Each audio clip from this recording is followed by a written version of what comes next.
नमस्कार, मैं राजेश, डायरेक्टर शिक्षा क्लासेस। आज हम पढ़ने वाले हैं सीडीपी का most important topic Bloom taxonomy के बारे में। तो ये जो टॉपिक है ये मोस्ट इंपोर्टेंट टॉपिक है ब्लूम टैक्सोनॉमी, और सभी पेपर से आता है। ये सीटेट की बात करूं, मैं यूपी टेट की बात करूं, सुपर टेट की बात करूं, और सभी सब्जेक्ट से आता है, सभी सब्जेक्ट की सीडीपी में आता है। ये मैं ईवीएस की बात कर लूं आपसे, मैं इंग्लिश की बात कर लूं, मैं प्रॉपर सीडीपी की बात कर लूं, हिंदी की सीडीपी की बात कर लूं, तो सभी में आने वाला कंप्लीट टॉपिक है आपके लिए ब्लूम टैक्सोनॉमी। तो इसके बारे में थोड़ा सा डिटेल में जानते हैं हम। तो ब्लूम टैक्सोनॉमी जो टैक्सोनॉमी आई है ये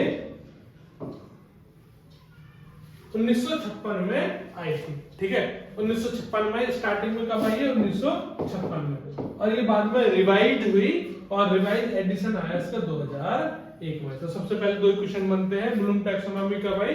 तो कब आई? 1956 में, और क्या है 2001 में रिवाइज हुई। इसमें 3 डोमेन है, 3 इसके उद्देश्य हैं, 3 इसके डोमेन हैं। तो तीनों डोमेन को हम डिटेल में पढ़ते हैं एक बार। तो एक बार डिटेल में देखते हैं सभी को। 3 डोमेन है। पहला है इसमें कॉग्निटिव डोमेन, इसकी बात कर लेते हैं।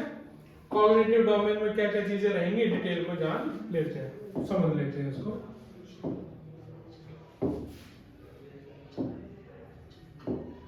कॉग्निटिव जब मैं डोमेन की बात करूं तो हिंदी में बोला जाता है इसको संज्ञानात्मक उद्देश्य।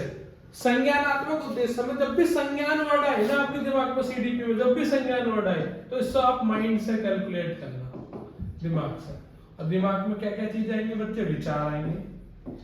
विचार आएंगे तो यानी क्या आएंगे? थॉट्स आएंगे।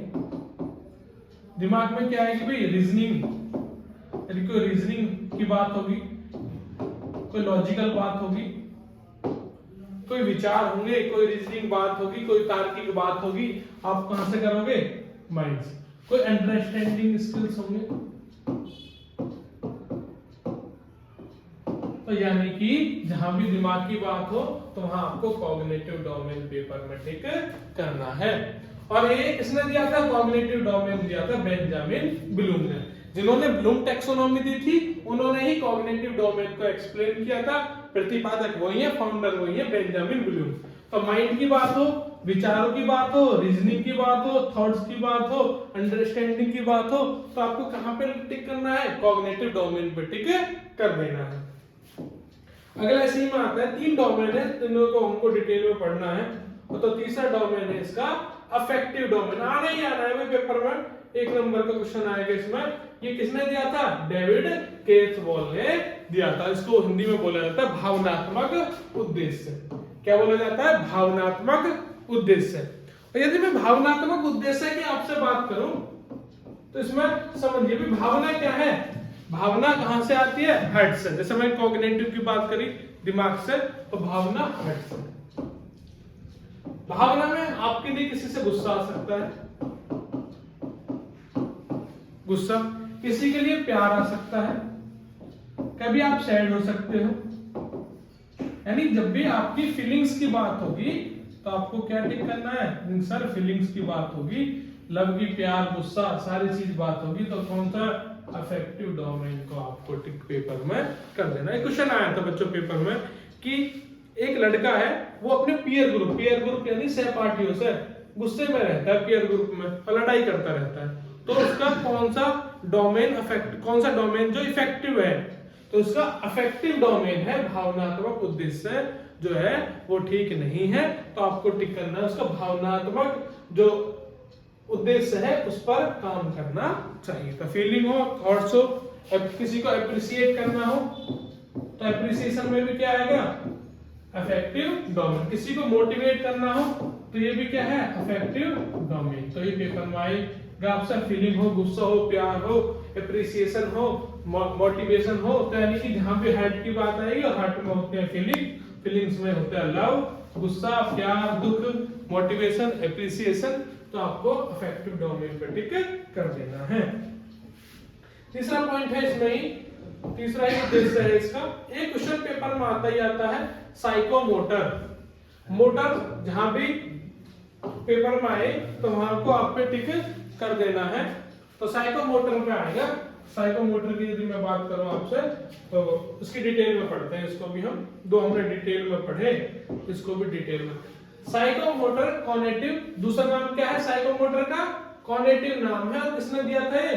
प्रतिपादक कौन है? अनीता हॉरो इसके प्रतिपादक है। तो ये पेपर में आना ही आना है, फिक्स है। अनीता हॉरो किसके प्रतिपादक है? साइकोमोटर डोमेन के, यानी कि क्रियात्मक उद्देश्य। क्रिया, क्रिया क्या है आपकी? जो काम है, जो आप डूइंग वर्क है, वो क्या है आपकी? क्रिया है। क्रिया की मैं आपसे बात करूं बच्चों, तो क्रिया या तो आप कभी स्लीपिंग हो, आप कहीं खेल रहे हो, घूम रहे हो, वॉकिंग हो, प्लेइंग हो, स्विमिंग हो, टाइपिंग हो, तो ये सारी चीजें क्या है? क्रिया। जब आप खुद से कोई कार्य, कोई मसल्स जिसमें चल रही है, मोटर्स का यदि साइकोलॉजी में वर्ड मोटर्स आता है तो उसका मतलब होता है जब आपकी मसल्स मूव कर रही हो। जब भी आपका मसल्स मूव करेंगी तब आपको मोटर स्किल्स वर्ड देखने को मिलेगा। तो यहाँ पे ये बहुत अच्छा क्वेश्चन है। और कॉग्निटिव का दूसरा नाम ये मत भूल जाना, ये साइकोमोटर है। और ये भी पेपर में आ जाता है तो बच्चे इसको कॉग्निटिव समझते हैं, कॉग्निटिव नहीं कॉग्निटिव है। और ये अनीता हॉरो ने जो 3 डोमेनों को हमने डिटेल में पढ़ लिया। सभी में कंफ्यूजन रहता है सभी बच्चों को, लेकिन अब कंफ्यूजन मेरे हिसाब से आपको नहीं रहेगा। और ब्लूम टैक्सोनॉमी की एक थोड़ी सी और बात करें मैं आपसे, तो एक डायग्राम मैं आपको बताऊंगा प्रॉपर। ये रहा डायग्राम, मैं इसको थोड़ा सा छोटा कर देता हूँ जिससे सारी चीज आ जाए इस पर। चलो अपने टीम के मेंबर को बुलाता हूँ भाई, आपको मिलवाता भी हूँ। जो आपके लिए पीडीएफ बनाते हैं, काम करवाते हैं, वो इसको छोटा करेगा। तो देखो मैंने भी छोटा कर दिया है, लेकिन मैं मेंबर से भी मिलवाता रहूंगा जो आपके लिए भी पीछे काम कर रहे हैं, पर्दे के पीछे, जो आपकी वीडियोस बनवाने में, पीडीएफ लिखवाने में, किसी चीजों को तैयार करने में काम कर रहे हैं, उनसे भी मिलवाऊंगा भाई, अपनी टीम से भी आपको जल्दी। वो आपको पढ़ाते हुए भी मिलेंगे, सारे हम पूरी टीम मिलकर आपके लिए काम करती है। देखो 1956 में ये आई, मैं मार्कर कर चेंज कर लेता हूँ। ये 1956 में ये आई और 2001 में इसको थोड़ा सा समझते हैं। पहला है, यदि मैं हिंदी में बताता चलूंगा, रिमेम्बर। रिमेम्बर होता है याद करना। मैंने कहा बच्चों आज मैं तुम्हें टेंस पढ़ाऊंगा या कल मैं तुम्हें टेंस पढ़ाऊंगा, तो तुम्हें मैंने याद दिलवा दिया कि सारे टेंस पढ़ाने वाले हैं। तो पहली स्किल्स क्या है? रिमेम्बर।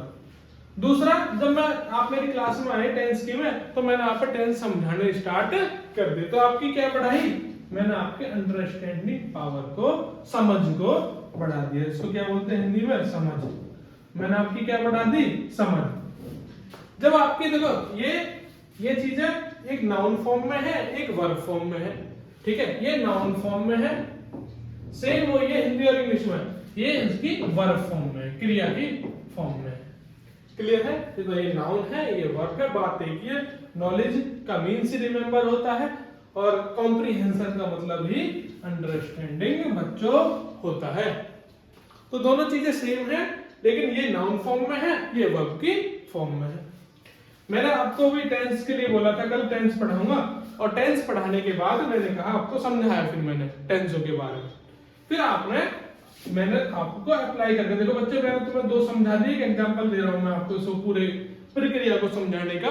मैंने कहा भाई देखो बच्चों, मैंने 2 टाइप पढ़ाए हैं अभी आपको, प्रेजेंट इंडेफिनिट और मैंने आपको मान लीजिए पास्ट इंडेफिनिट। तो आप अभी इसको अप्लाई करो। तो आपने 2-4 सेंटेंस बनाए करे, तो आपने अप्लाई करा।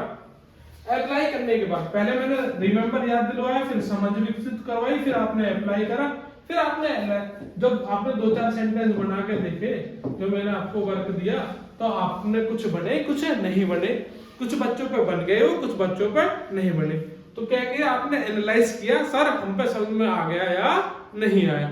ऐसा भी नहीं है भी 100% किसी को समझ में आ गया, या कुछ गलतियां हो रही है, सर गलतियां कहाँ पे हो रही है। तो एनालिसिस मतलब होता है किसी चीज का पक्ष और विपक्ष जानना, कमी या अच्छाई को जानना, प्रोज और कॉन्स को जानना, कॉन्स को जानना होता है।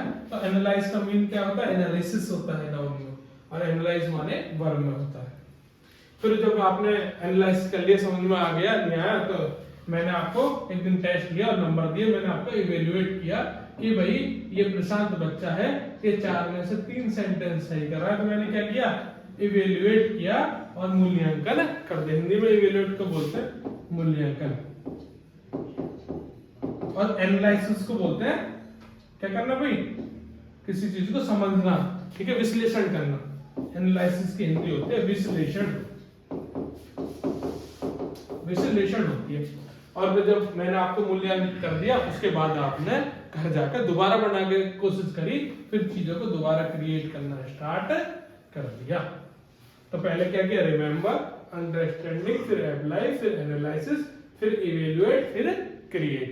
तो आपने आपको जो समझ लिया, पक्ष विपक्ष को जान लिया, एनालिसिस कर लिया, तो उसके बाद आपने खुद ने बनाना स्टार्ट एंड में कर दिया। तो ये होता है क्रिएट। क्लियर है? तो देखो 1956 में 2001 में ये अंतर है थोड़ा सा, कि इवेल्युएट 1956 में सबसे ऊपर था, इवेल्युएट 1956 में सबसे ऊपर था, लेकिन 2001 वाली में ये सिंथेसिस और इवेल्युएट ने अपना स्थान बदल दिया है। सिंथेसिस यानी संश्लेषण, संश्लेषण होता है किसी चीज को बनाना, जो कि मींस, जिसका मींस क्या है, क्रिएट। तो सिंथेसिस पहुंच गया क्रिएट की जगह, और इसने इवेल्युएशन ने जगह ले ली यहाँ पे भी। क्लियर है? तो दोनों का स्थान चेंज हो गया। 1956 में सिंथेसिस नीचे था, सिंथेसिस क्रिएट के फॉर्म में ऊपर पहुंच गया, और इवेल्युएशन आ गया नीचे। ठीक है? तो ये चेंजेस हुए हैं 1956 में, 2001 में। बाकी सारी चीज सेम रही है, केवल ऊपर की पोजीशन एक पोजीशन डाउन और नीचे वाली एक पोजीशन ऊपर। और थोड़ा सा मैं एक चीज आपको और बता दूं इसमें अपनी तरफ से, ये 3 स्किल्स, इनको स्किल्स बोला गया, इनको नीचे वाले को नोट्स बोला गया, ऊपर वाले को हॉट्स बोला गया। यूपी टेट के बच्चों जो एग्जाम कैंसिल हुआ था 2 क्वेश्चन थे उसमें, और सी टेट के में तो थे ही थे, हर पेपर में थे, हर सेट में थे। ब्लूम टैक्सोनॉमी से क्वेश्चन क्या था, बहुत सिंपल क्वेश्चन, ब्लूम टैक्सोनॉमी का पहला पार्ट बताओ। तो पहला पार्ट सबसे नीचे, रिमेंबर। एक इनमें से चार पॉइंट थे, एक रिमेंबर दे दिया, अंडरस्टैंडिंग दे दिया, अप्लाई, एक मोटिवेशन कर दिया। ऑप्शन में बोला इनमें से कौन सा नहीं है, तो मोटिवेशन हमने इसमें कुछ पढ़ा नहीं, तो मोटिवेशन को गलत करना था, वहां पे ये नहीं है। एक क्वेश्चन ये आ गया, 2 क्वेश्चन मैंने आपको बता भी दिया, और मैं क्वेश्चन लेके भी आता हूं। प्लस क्वेश्चन क्या आएगा, ये हॉट्स है, हायर ऑर्डर थिंकिंग स्किल्स। क्या है फुल फॉर्म बच्चों, हायर ऑर्डर थिंकिंग स्किल्स। ये क्या है बच्चे, लोअर ऑर्डर थिंकिंग स्किल्स। तो 3 ये लॉट्स के पार्ट्स हैं, और क्वेश्चन ये आ सकता है लॉट्स में हॉट्स का एक एग्जांपल मिक्स कर देगा। मान लीजिए रिमेंबर, अंडरस्टैंडिंग, अप्लाई और एनालाइज 4 ऑप्शन में दे दिए, तो ये पूछेगा इनमें से लॉट्स कौन सा नहीं है, तो किसको टिक करना है, एनालाइज को टिक करना है। तो ये लॉट्स है लोअर ऑर्डर थिंकिंग स्किल, ये हॉट्स है हायर ऑर्डर थिंकिंग स्किल्स। तो ये पूरा कंप्लीट टॉपिक होता है बच्चों। इस बैच में मैं अनाउंस करना चाहता हूं कि एसएससी जीडी की वैकेंसीज बढ़ गई हैं, और बढ़ के 45,284 हो चुकी हैं। और जब 45,284 वैकेंसीज हो जाती है ना, तो वैकेंसी होगी बहुत सारी। तो हम जीडी एसएससी जीडी के लिए मेरी पूरी टीम मिलकर नया बैच लेके आने वाली है। तो आप शिक्षा क्लासेस दादरी यूट्यूब चैनल को फॉलो कीजिए। शिक्षा क्लासेस दादरी एप्लीकेशन है प्ले स्टोर पे, आप उसको डाउनलोड कर लीजिए, उसमें टेस्ट करें एसएससी जीडी के भी, सी टेट के, यूपी टेट के, और हम पूरी टीम मिलकर नया बैच लेके आने वाली है। तो इतने रखते हैं बच्चों, करो सर।